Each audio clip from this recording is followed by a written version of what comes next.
Bueno, yo les prometí que íbamos a tener una entrevista sumamente interesante. Bueno, nos abrió un poquito el camino la columna de Roberto Siger, porque decíamos que la idea de este programa, esencialmente, es vincular, por una parte, la actualidad, por supuesto, por otra parte, la literatura, la cultura, que está tan afincada, obviamente, en la tradición y en el pasado, con esta bisagra de la cual nos toca ser testigo, ¿no? Que es este futuro que se está abriendo, que recién Roberto hablaba de inteligencia artificial, y claro, la incertidumbre que depara esto desconocido. Ahora, lo interesante es cómo uno puede, para tratar de pensar el futuro, remontarse también al pasado y ver cómo, digamos, hay una línea del tiempo, digamos, que se va de alguna forma repitiendo a lo largo de la historia. Vamos a hablar con alguien que en principio puede sonar poco frecuente, ¿no? Este término que es la criptografía. Además, mucha gente no debe saber qué es la criptografía. Uno habla de criptografía y pensás, no sé, en los jeroglíficos, ¿no? Egipcios, en esto de desencriptar algo, digamos, que alguien quiso que no sea legible para todo el mundo. Bueno, y esto que está tan presente, digamos, por ejemplo, desde la sabiduría popular, los jeroglíficos egipcios, también es el eje de lo que viene, ¿no? Porque precisamente, por ejemplo, el Bitcoin es una tecnología que está encriptada. Bueno, y esto ofrece un desafío increíble. Hablábamos alguna vez con Roberto, ¿no? De si la computación cuántica, por ejemplo, podía desencriptar muy fácilmente, bueno, cosas que hasta hace muy poco eran desencriptables, por así decirlo. Nos visita Alfred Mancera. Alfred es de Málaga, es español, y escribió un libro apasionante, se llama Criptoria, ¿verdad? Este se llama el libro que mezcla estos dos conceptos, que es criptografía con historia. Alfred, un placer tenerte acá. El libro está circulando muchísimo, sobre todo en mi casa está circulando porque Aida lo va llevando de ambiente en ambiente y lo lee con mucho apasionamiento. Bueno, Alfred, hablamos un poco de criptoria en principio y esto, ¿no? ¿Qué es la criptografía? Porque en general la gente no tiene idea qué es la criptografía. Bueno, muchas gracias por invitarme. Es un placer para mí estar acá. Gracias, Aida. No, gracias a vos. Y bueno, la criptografía siempre se ha explicado como el arte de la escritura secreta, ¿no? A partir de los Claro. años 70 ya digamos que se eleva de arte a ciencia a través de la teoría de la información de Claude Shannon. Y tengo aquí abierto el libro por el capítulo 4 y hay tres conceptos muy fundamentales y rapiditos que los incluyo. Y la criptografía y el criptoanálisis estarían dentro de algo, un área general que se llama la criptología, que sería el estudio de estas dos que acabo de comentar, criptografía y criptoanálisis. Claro.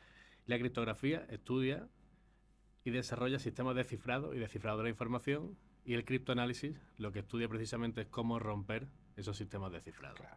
Así, a partir de ahí hay bastante que explicar sobre los pormenores, pero eso sería la criptología con sus dos áreas principales.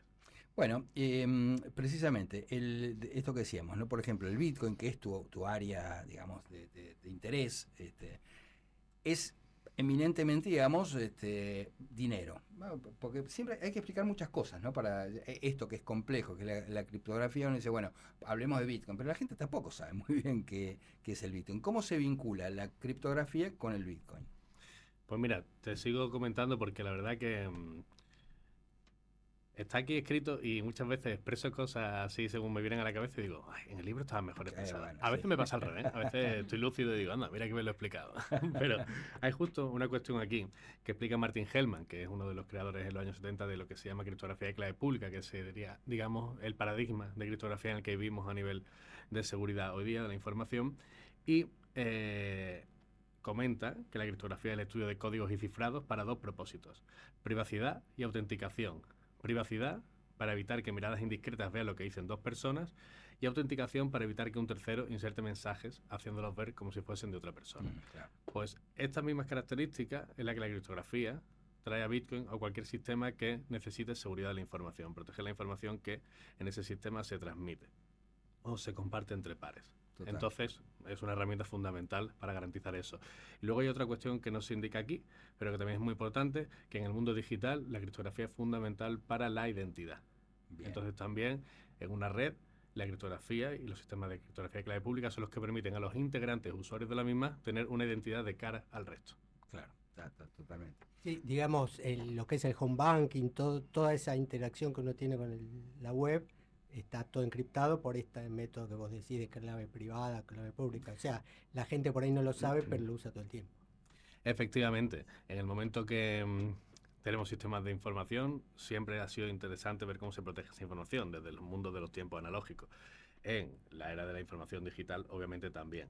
Entonces, precisamente, como indicas, en cualquier transmisión de información entre un cliente, entre una persona y su ordenador y un servidor, o entre servidores, o entre lo que sea, siempre va a haber una serie de sistemas de seguridad en forma de protocolos o algoritmos que precisamente cifran la información para que miradas indiscretas, como dice el libro, puedan ver lo que se está diciendo. Claro. Bueno, acá está precisamente el tema de la seguridad. Roberto de esto sabe porque es especialista en seguridad informática. Claro, y está este doble juego. Por una parte, para saber desencriptar, tenés que saber encriptar, ¿no? Entonces, esto es interesante, de alguna forma lo estábamos hablando antes con Roberto, que tiene que ver con la identidad. Que es cierto que uno como usuario de redes sociales, que usa su verdadero nombre, digamos, que aparece tal cual es, de repente se ve sometido, lapidado, por ejemplo, por un ejército de personas que son anónimas, que decís, ¿por qué yo tengo que estar en el mismo pie de igualdad de este tipo que se llama, no sé, @caracolito contento, ¿viste? ¿Entendés? A ver, primero, hablemos del tema de la privacidad, ¿no? Es decir, acá tenemos esto que mencionaba Roberto, este equilibrio entre el derecho a la privacidad por una parte y por otra parte la libertad de expresión. Es decir, ¿qué tiene que ver la criptografía, digamos, en esta ecuación y en este equilibrio tan difícil que es la identidad y el anonimato?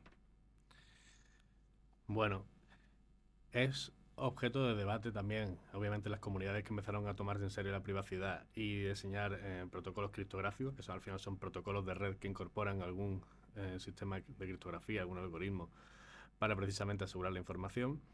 Y hay un grupo bastante informal, que son los cypherpunk, que nacen en torno al ambiente que había en la Bahía de San Francisco, donde estaban las Crypto Conference, que eran unas conferencias de criptología que son las más importantes del mundo. Tienen también una réplica en Europa y otra en Asia. Y también estaban las Hackers Conference, ¿no? Entonces, había un ambiente bastante importante de desarrollo de informática y también de la seguridad. Entonces, ahí Timothy May, que es un ingeniero de Intel, publica un concepto que se llama la criptoanarquía, que es un concepto, vamos a decir, filosófico y técnico para atraer el interés de todas estas personas en crear un grupo informal y discutir abiertamente, sin prejuicios ni sesgos, sobre el desarrollo de herramientas de privacidad, tanto para la transmisión de información como para la creación de un dinero digital no estatal. Claro. Y aquí es donde precisamente se abre el debate, incluso en ese manifiesto criptoanarquista que escribe en el 88, ataca frontalmente esa cuestión de cómo la privacidad es fundamental para, también como decía Eric Hughes en el manifiesto Cypherpunk, para la era digital de la información, pero también tenemos que aceptar que eso puede dar pie, por ejemplo, yo que sé, a mercados de sicariato o a cosas oscuras que no nos gusta lidiar con eso, pero tenemos que enfrentarlo, ¿no? Entonces, un motivo del libro también es recuperar, y de mi trabajo es recuperar un poco también ese debate que hoy día también está bastante de actualidad, pero muchas veces también, digamos, que veo que hacemos, digamos, un discurso en bucle, cuando muchas veces prefiero como rescatar la conversación anterior, porque muchas veces también están resueltas estas cuestiones, claro, ¿no? Así que básicamente la privacidad sería favorecer, que como comentabas antes, una cosa que he dicho muy bien de la prueba de conocimiento cero, por ejemplo, favorecer con tecnologías que ya existen, que la interacción de un individuo con una corporación o la administración solo dé o verifique la información necesaria para hacer esa transacción o esa gestión, ¿vale? Y otra cosa sería el anonimato, donde se separa totalmente la identidad del individuo con cualquier acción que hace. Son dos cosas distintas. Total. Ahora, también hablábamos de inteligencia artificial, que está avanzando, digamos, a pasos agigantados, ¿no? Yo creo que hora a hora esto va avanzando. Y esto también es un desafío en relación con la encriptación de datos, ¿no? porque por una parte está bien, debe ser mucho más sencillo encriptar datos con la inteligencia artificial, pero también es mucho más sencillo desencriptarlos con esa misma inteligencia. Y te decía al principio este desafío que plantea la computación cuántica, ¿no? Que existe la amenaza, por lo menos, no sé si eso es realizable o no, de poder romper digamos, la encriptación de Bitcoin. ¿Esto lo es posible? ¿A cuánto estamos de eso? Vale, la respuesta breve es que podría ser posible y también que hay remedio para esa enfermedad cuántica. Sí. Hay una cuestión que no he localizado antes, pero sí la tengo ahora sobre lo que decía de la privacidad y recomiendo a todas las personas que les interese la criptografía de un ámbito técnico, pero también didáctico, un manual de Manuel José Lucena López, que está público en internet, donde dice: es imposible desligar la criptografía moderna de todas sus consideraciones políticas, filosóficas y morales. Defender el ámbito de lo privado es un derecho inalienable de la persona, que debe prevalecer sobre la obligación de los estados de perseguir a los delincuentes. Eso Bien. también va en la onda del libro. Y continuando con la pregunta del tema cuántico, hay un reciente trabajo muy interesante, porque esto ha sido objeto de estudio a diferentes centros públicos y privados del mundo, y es como un ordenador cuántico lo suficientemente potente podría tener una capacidad de cálculo para resolver problemas complejos que un ordenador tradicional o actual no podría, ¿no? Eso implica que, disculpa, eso implica que podría resolver problemas matemáticos sobre los que están basados los sistemas criptográficos. Es importante destacar que todo sistema criptográfico, como la informática en general, tiene detrás una cuestión matemática. En este caso suele ser un problema que es fácil hacer en una dirección, pero difícil de resolver en otra, ¿no? Por eso se puede cifrar, pero no se puede descifrar sin la famosa clave privada. Muy bien. Pues a partir de aquí hay una serie como digo, de proyectos que se abren en el NIST, que es, digamos, el centro de estándares tecnológicos en Estados Unidos, de los que también Europa bebe y demás, aunque también tenga sus propias agencias. Y en 2016 se abre un proceso público donde cualquiera puede aportar soluciones sobre sistemas criptográficos resistentes a la era cuántica, o quantum resistant, que sería el concepto en inglés. Entonces, a partir de ahí, sobre todo son sistemas para clave pública y establecimiento de claves, como crear claves en un medio inseguro, una clave de comunicación entre dos personas sin que el espía que puede estar escuchando la comunicación sepa cuál es. Y por otro lado, sistemas de firma digital. Todos estos sistemas que van a incorporar, por ejemplo, nuestros certificados electrónicos de ciudadanos cuando hacemos una actividad con la administración, estas cuestiones, bueno, para sustituir a las normas anteriores y, como digo, ser resistentes a ataques cuánticos. Bien, eso empieza en el 2016 hasta 2024.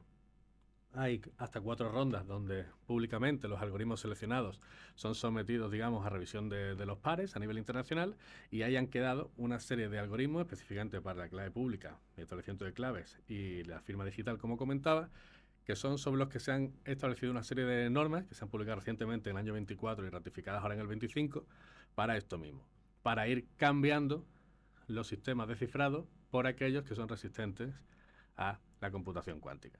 Entonces, digamos que ahora vivimos un proceso de creación de esos algoritmos, normalización de los mismos y luego también sustitución en los sistemas actuales. Todos aquellos sistemas que se queden obsoletos con sistemas de criptografía que puedan ser potencialmente vulnerables a un ataque cuántico, cuando hay ordenadores cuánticos así de potentes y esas bases de datos están almacenadas por ahí por algún agente malicioso, las podría romper en ese caso, pero para eso ya hay solución.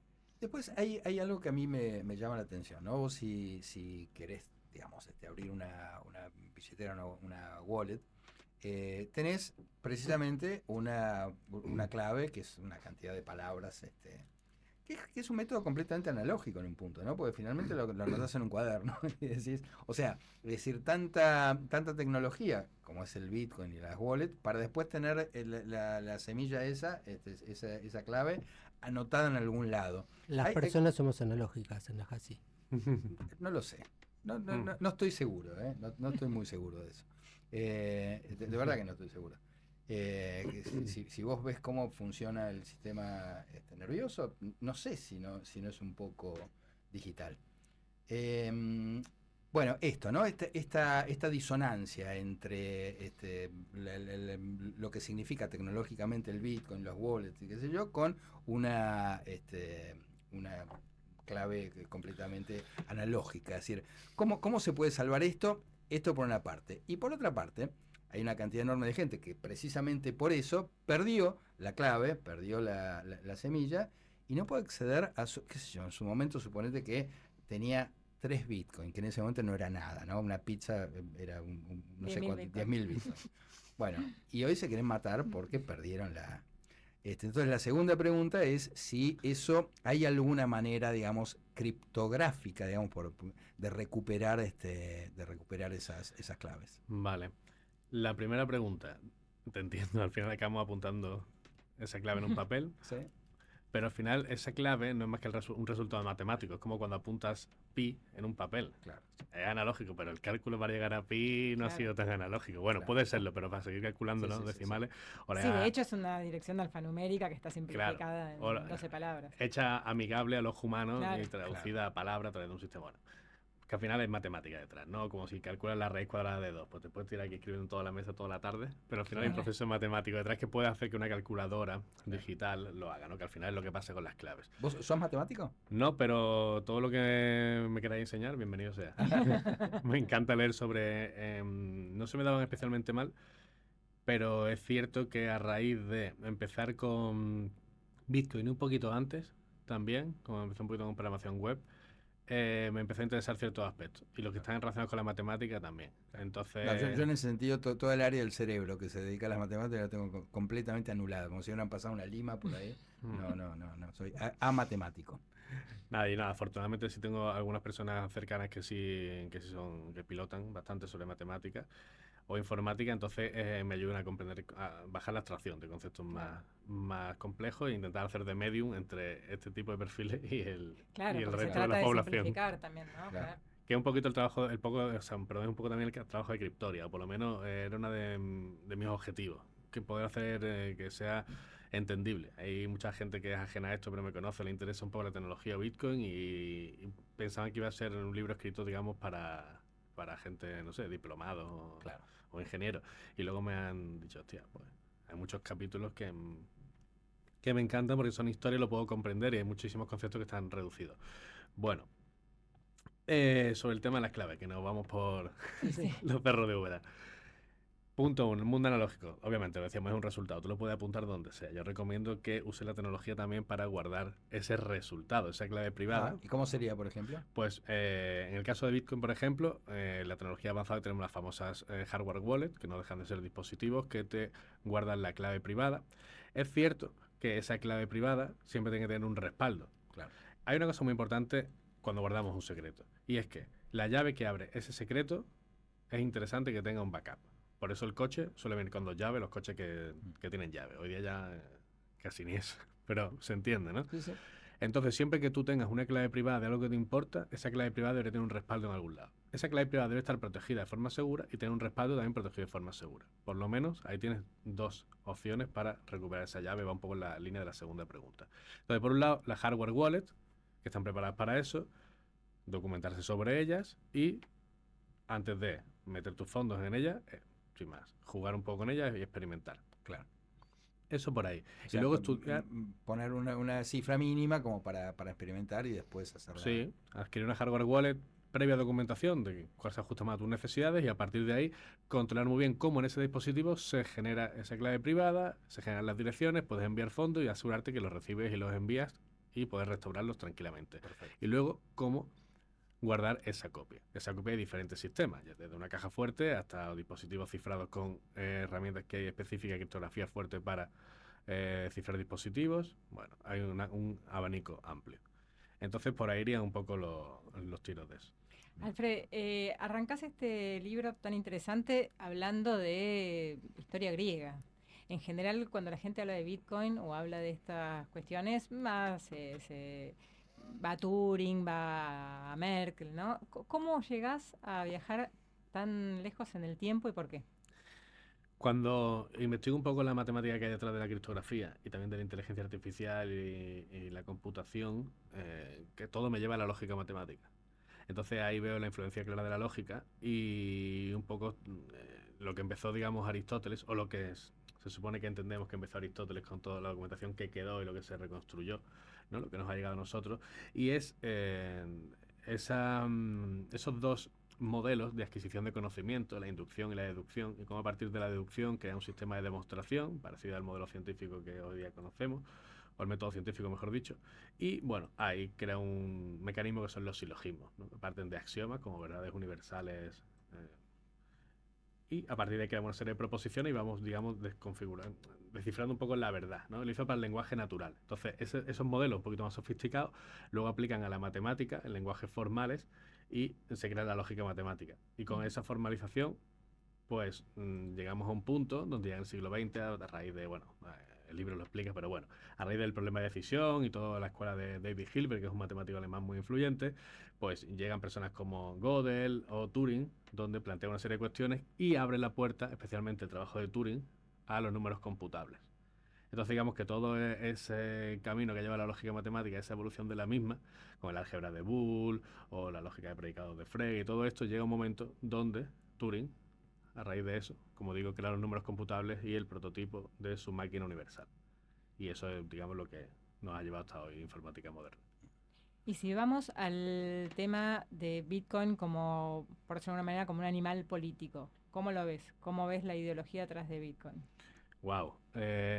No sé, lo bueno de Bitcoin para mí es que es neutral. Y ideología o incluso ideario, depende de la persona, tiene la gente que construye detrás de Bitcoin. Bien. Hay gente que tiene más ideología, o sea, que tiene una ideología más marcada, hay gente que tiene más bien un ideario, y me gusta diferenciar en eso, ¿no? Ideología al final es como cuando somos muy rehenes o cautivos de nuestras propias ideas y las defendemos de una forma, ¿no? Como ya también pues, como parte de aceptación en un grupo, incluso perdemos el sentido crítico, digamos, ¿no? Y diario al final son una serie de ideas que nos influyen en lo que hacemos, pero bueno, tenemos la capacidad de debatir o de dejar nuestro ego a un lado para atender otras cuestiones que pueden ser mejores o más eficientes que nuestra propia idea. Bueno, a partir de ahí así es como ve el desarrollo de Bitcoin y todo el ambiente de software libre. Hay gente muy variada, pero todos están contribuyendo a un ente neutral para que funcione de forma autónoma y nos dé el mismo servicio a todos independientemente de la idea que tengamos, de dónde vengamos, quiénes seamos, etc. Entonces, a partir de ahí, idearios o ideologías las vinculadas con el movimiento cypherpunk, movimiento hacker, todo el tema del estropianismo fue muy influyente en los años 80 y 90, por supuesto. Ahí yo veo grandes influencias, pero luego también veo otros sectores que o no tienen ideología o están en contra de eso directamente. Alfred, te hago una pregunta más general. ¿Cómo ves vos este desafío que implica la inteligencia artificial? A ver, ahí yo lo decía también al comienzo, yo soy escritor, vengo del mundo de la literatura, y muchos escritores, desde el prejuicio, desde la ignorancia, digamos, pues no somos programadores, hablan con mucho desdén de la inteligencia artificial. Dicen, jamás podría escribir como Borges, por ejemplo. Bueno, depende de los prompts en todo caso. Ya no depende de la inteligencia artificial, sino del interlocutor de esa inteligencia. O sea, si Borges contara con la inteligencia artificial de Borges tendría, digamos, esa sutileza que tenía él como escritor. Ahora, si sos, no voy a hacer nombres, pero si sos un adoquín escribiendo, vas a tener una inteligencia artificial tan idiota como sos vos, ¿viste? Y entonces yo percibo que esos escritores en general tienen puntos de vista muy rudimentarios y muy desde el prejuicio y de la ignorancia. ¿Vos cómo ves el futuro de la inteligencia artificial y si puede eventualmente ser tan apocalíptico como algunos lo consideran? Bueno, es una especulación sobre el futuro bastante aleatoria, pero creo que no va a ser tan apocalíptica. Es verdad que es una herramienta que ya se ha convertido en una palanca de muchísimas personas que están sobre todo en el ámbito tecnológico, ya sea generativa, de cualquier otro ámbito. Yo tengo, por ejemplo, un amigo que se dedica al ámbito del derecho y le ayuda fantásticamente. Le ha metido el código penal, el civil, jurisprudencia de una década, entonces claro, le facilita el trabajo. O sea, hay muchos sectores donde estoy viendo que facilita el trabajo para muchas cuestiones. Volvemos un poco a cuando la criptografía es fuerte. Hay un concepto que me interesa mucho, que es cuando estaba la criptografía, digamos que empezó a tener ya una serie de una potencia ya bastante alta y que se podía hacer cifras bastante resistentes, empezó a denominarse criptografía fuerte. Con la inteligencia artificial, con los estropianos y demás, en los años 80, ya estaban hablando de esto, Bernard Vinch y tal, estaban hablando de esto, la inteligencia artificial fuerte. Es decir, aquella inteligencia artificial que ya tenían inteligencia artificial y modelos como los de ahora, pero que tuviese la suficiente capacidad de procesamiento y de información integrada, ese dataset que se le llaman, como, y que sea capaz de relacionar de una manera y procesar a una velocidad que ya puede hacer cosas que ni nos imaginamos. Como lo que estabais comentando antes, de que al final ya son entes que por sí mismos toman decisiones propias, pueden crear propios, incluso no necesitan, digamos, esa influencia del ser humano detrás. Es lo que llaman la inteligencia artificial general, digamos, la fuerte. Exactamente, exactamente, muy bien. Entonces ahí ya lo más apocalíptico que puede pasar es la singularidad, que también, que creo que es Bernard Vinch también el que lo acuña, y si no, bueno, viene también de los tiempos de Irving Yongu, que era un compañero de Alan Turing también en Bletchley Park, cuando descifraron la máquina Enigma de los alemanes y la creación del Radio Club, que crearon la cibernética en los años 40-50. Entonces la explosión de inteligencia es de donde bebe la singularidad tecnológica, que es el momento en donde las máquinas tienen una inteligencia superior que incluso pueden llegar a rebelarse, a superarnos al humano, en fin. Y hay como muchos escenarios apocalípticos por ahí. Y mientras tanto, yo soy el primero que he bromeado con la inteligencia artificial e intento pinchar a la gente, que a veces me gusta pinchar a la gente, sin más, ¿sabes? Cuando viene tecnología disruptiva, tanto el que está muy avanzado como el que se niega. Da igual lo que diga cualquiera, o sea, eso está ahí, va a venir para quedarse, y las personas que sepan cómo les puede venir bien lo van a usar, y cada vez van a desarrollar una habilidad superior a los que no la usan, y va a haber una división, igual que cuando nació Internet, que hay gente que prescindió y gente que se metió en la historia. Yo creo que cognitivamente esas personas crecieron. Con Bitcoin, dinero digital, la privacidad para mí es lo mismo. Ahora que viene el dinero de banca central, si tú desarrollas unas habilidades usando Bitcoin o otras criptomonedas y desarrollando un set también en tu computadora o en tu vida, en tu rutina diaria, que sea un poquito más privada, es decir, ¿qué quiere decir eso? Que al final el gran hermano está observando. Pues que le lleguen los datos mínimos de nosotros y a poder ser lo más cifrado posible, que dejemos ese menos rastro si te importa tu información por algo, especialmente la sensible. Entonces, bueno, lo que quiero decir es que cada tecnología que viene y disrumpe un poco con lo anterior, si tú te sigues en el modelo anterior, al final te vas acomodando, y creo que todo lo que sea integrar para tu oficio, tu beneficio, en el ámbito que te dediques, esas nuevas tecnologías siempre te va a empoderar y te va a hacer mejorar a nivel cognitivo y también respecto a la mentalidad para el shock del futuro, porque se viene el ciberpunk del potente. Ahora, yo también percibo en todas las áreas, independientemente del ámbito en el cual uno se desempeñe, hay como un cierto pudor de usar la inteligencia artificial. No todos te dicen, ¿no? Yo estoy seguro que esos escritores que hablaron tan mal de la inteligencia artificial, un poquito deben haber jugado con la inteligencia artificial y, bueno, por lo menos ver si eran competencia, ¿no? Para su oficio. Viste que existe un pudor. Yo no sé si todos los abogados, que es una herramienta maravillosa, están dispuestos a confesar que hicieron un escrito con inteligencia artificial. Sí, por el prejuicio que hablábamos antes también, ¿no? Los diputados y los senadores, que suelen ser gente muy haragana, me imagino que deben estar redactando leyes, pero así, sin parar, con la inteligencia artificial, pero nunca lo van a confesar, ¿no? Es decir, bueno, de hecho los chicos en el colegio, en la escuela, digamos, presentan sus trabajos hechos con inteligencia artificial, y los docentes, digamos, se vuelven locos para saber si eso está hecho o no con inteligencia artificial. O sea, uno percibe que por el motivo que fuere es conflictiva la convivencia con la inteligencia artificial. Hay ahí un fantasma de que es una competencia. Bueno, lo mismo pasa con el sistema con Bitcoin, o sea, hay como una incomodidad con Bitcoin, no hay, desde las miradas más progresistas hay siempre un desdén, como de si fuera un universo completamente individualista, privado y qué sé yo, cuando en lo que se habla, ¿no? Lo que se habla de Bitcoin, en Bitcoin es de soberanía individual, que viene justamente a resolver problemas que otras miradas no se pueden resolver. Sí, es eso a nivel social. Me imagino yo que al sistema, el sistema financiero, económico, debe resultarle incómodo la existencia de Bitcoin, y de hecho no saben muy bien qué hacer, porque pasaron de rechazarlo absolutamente a ahora a ser la gran estrella de las inversiones. Pero lo mismo pasa a nivel individual con la inteligencia artificial, digamos, genera una incomodidad. ¿Cómo ves que se va a terminar para vos integrando estas tecnologías nuevas con la vida cotidiana de la gente, o vamos a seguir teniendo esta relación conflictiva en un punto? Por supuestísimo. O sea, no queda otra. De hecho, ya está integrada en muchas cosas que la gente no entiende. El proceso, por ejemplo, de selección de personal, o los propios datos que dejas cuando estás en el supermercado con la tarjeta típica de fidelización. Todas esas cuestiones al final se están analizando por modelos probabilísticos basados en IA. Claro. Y al final es pura lógica proposicional. Claro. O sea, Bueno, álgebra de Boole ni hablar para la implementada a nivel medicina. top. Ni hablar para la medicina, también todo lo que simplifica y lo más eficiente Por que ejemplo, hace los el diagnósticos. mismo desarrollo de software. Hoy día las aplicaciones de software.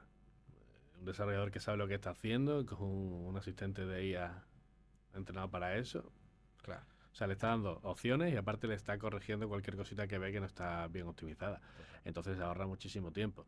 Entonces, bueno, tanto los que lo usan de forma consciente como los que no lo están usando de forma consciente, pero sus datos o su vida está dependiendo precisamente de ese trabajo de la IA por detrás, es una realidad. O sea, no hay escapatoria para eso.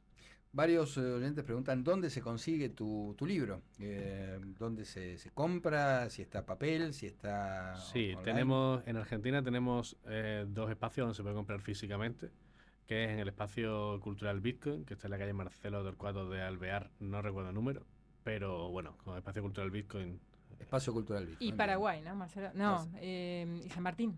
puede ser, Marcelo Teodoro y San Martín, creo que es. puede ser. Ahí se encuentra físico y también la sede de la cripta, en Belgrano, en calle Villanueva. Ah, sí, es una casa hermosa, Sí. la cripta, una antigua casa que esperemos que siga en pie durante mucho Marcelo de tiempo. Alvear 405 me Marcelo- apunta Vale, Perfecto. el acá. espacio cultural Bitcoin, Sí. pues ahí está, en esos 2. Y luego también en digital está gratuito en la página web, lo hemos abierto Ah, bien. para que toda persona que quiera descargarlo lo pueda hacer. Y también las personas que tienen el libro físico, se lo quieren comprar, tengan también la posibilidad de tenerlo digital porque al final hay una gran cantidad de referencias agrupadas por los capítulos.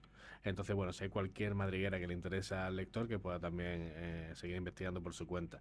Y siempre que tiene habilitado una opción de donación con Bitcoin. Si alguien que se lo descargue quiere dejar un contravalor, pues es libre de hacerlo. Pero la descarga es totalmente gratuita. Yo quería comentar que el libro es especialmente interesante también para la gente que quizá no está muy familiarizada con términos matemáticos y demás, porque vos dejas como el concepto de la madriguera, ¿no? Como muchos focos de interés y mencionás a muchas personas que uno en general la historia no las cuenta habitualmente y que fueron las que posibilitaron el desarrollo del conocimiento tal como lo tenemos ahora, tal como lo conocemos ahora, y ni que hablar de los adelantos técnicos, ¿no? Entonces, de todas esas personas que mencionás, que son muchísimas, con muchas referencias en el libro, ¿cuál es tu favorito?